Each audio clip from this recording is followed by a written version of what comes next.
What's going on, everyone? Jeremy here from The Quartering, and nothing is sacred. Nothing from our childhoods is safe from being ruined by Hollywood. Hollywood is completely out of ideas. We've known this for a while. They can't even make a good Star Wars film. But besides that, they have relied on remaking and destroying everything that was successful in the 90s. And, well, I'm not surprised they've come for Saved by the Bell now. I can just picture them now. Zach, I make her tinkle. Other people may call it Saved by the Balls. That's right, Saved by the Bell reboot will feature trans teen in lead role as most popular girl at Bayside. I don't understand. I'm trying to think of a modern day reboot of any beloved classic that was not just passable, but not an abomination. I thought I was laying around in bed last night thinking about, has there really been any quote unquote reboots of a show without the original cast that have done any service to the original? And I mean, there may be one, but there's an ocean of garbage. I mean, sure. Look, I probably watched every single episode of Saved by the Bell multiple times, including the seasons that shall not be named, like The College Years and The New Class. Although I don't think I watched The New Class. I mean, this is the show that most people my age had their first big crush on. There's Kelly Kapowski for some people. Then I was more of a Lisa Turtle guy until Leah Remini came on when they worked that summer at Leon Carosi's Beach Club. That day is probably why that was probably my first celebrity crush was that girl, Leah Remini. I forget what her name was on the show now. Carosi obviously was her last name, but I don't think that it's impossible to reboot something well, but I do think it's impossible to lazily do it.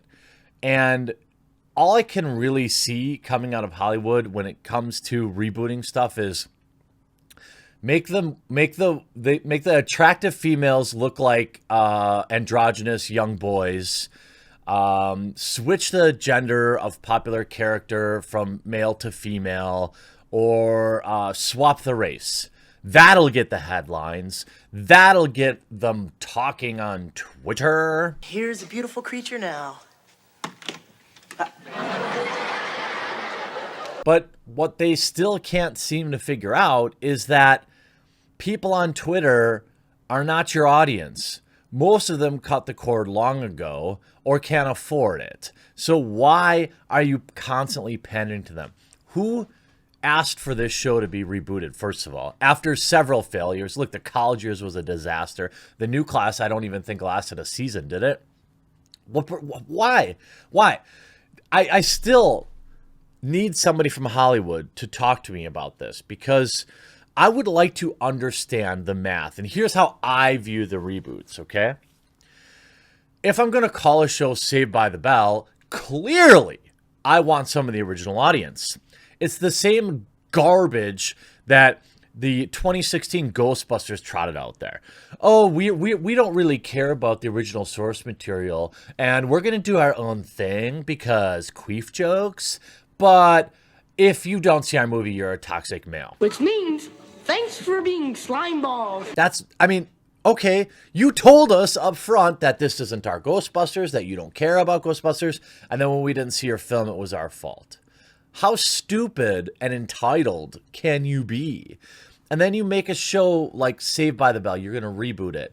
And first of all, fine. Okay, fine. Everything, I've made my peace with it.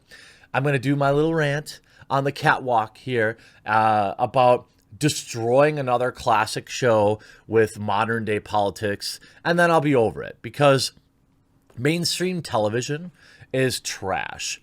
I have my guilty pleasures, as I've often admitted to you guys and gals here, but for the most part, I could absolutely live without it. If it were for live sports, I probably wouldn't even have a TV in my house. I'd just watch stuff on my computer or my laptop and be happy with it.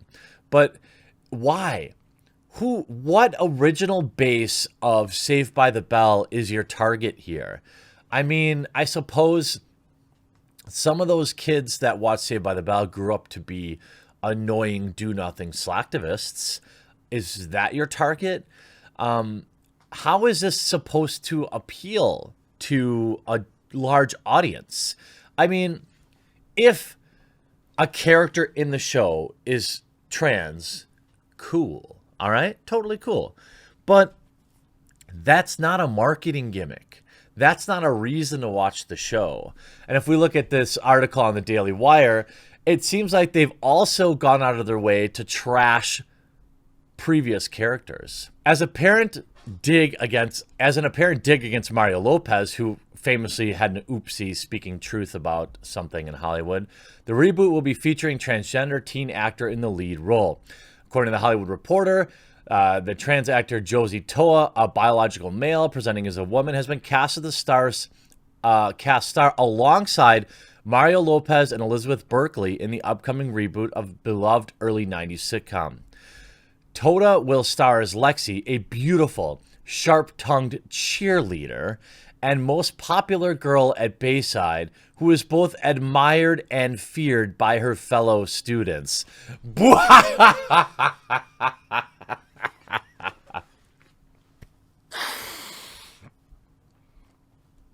There is no way this show makes it probably an entire season.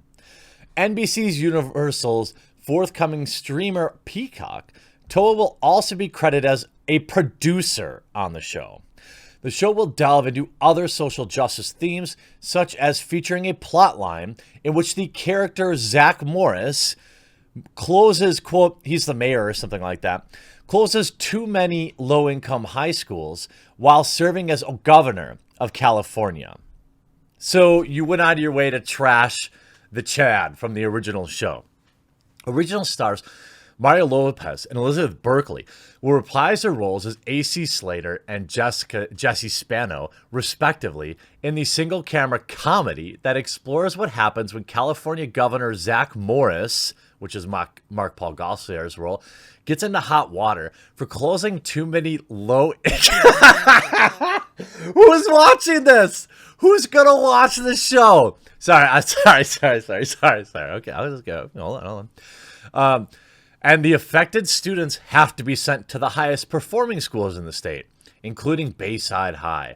The new Saved by the Bell was picked up straight to series in September. The comedy hails from writer Wigfield and is produced by Universal Television, where 30 Rock grad and news creator recently renewed her overall deal.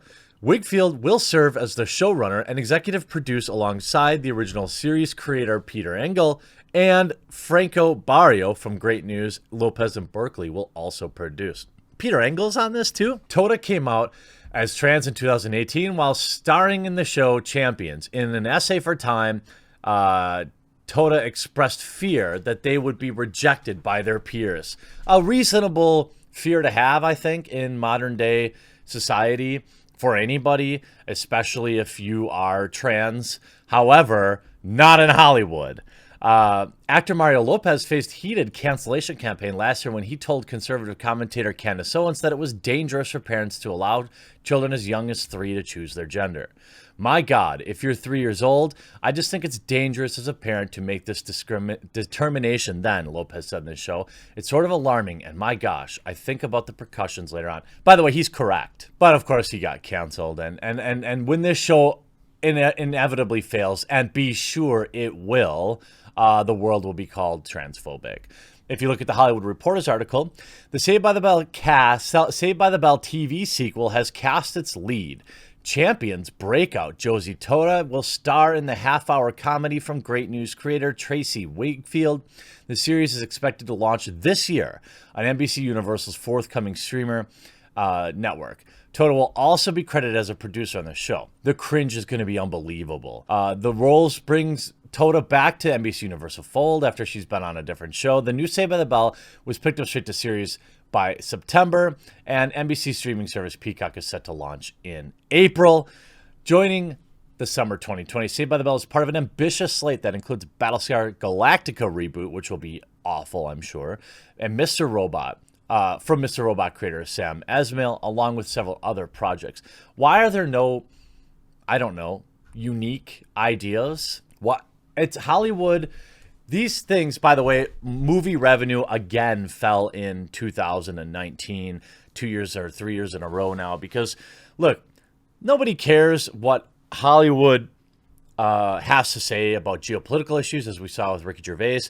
Nobody cares that if you want to be, you know, have your own opinions in Hollywood. But what we care about, all we care about is that you make us laugh or you entertain us. The problem is they're trying to cross the two. They're trying to preach while entertaining, and that's very difficult to do.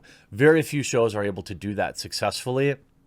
And the problem is this show is doomed to fail out of the gate because this is all the headlines will read. Instead of having like wholesome articles about, you know, your favorite Saved by the Bell character and how things were, and, you know, what was your memory from Saved by the Bell and how cool it is to be remade for, you know, today's kids to sing that iconic show lead-in song.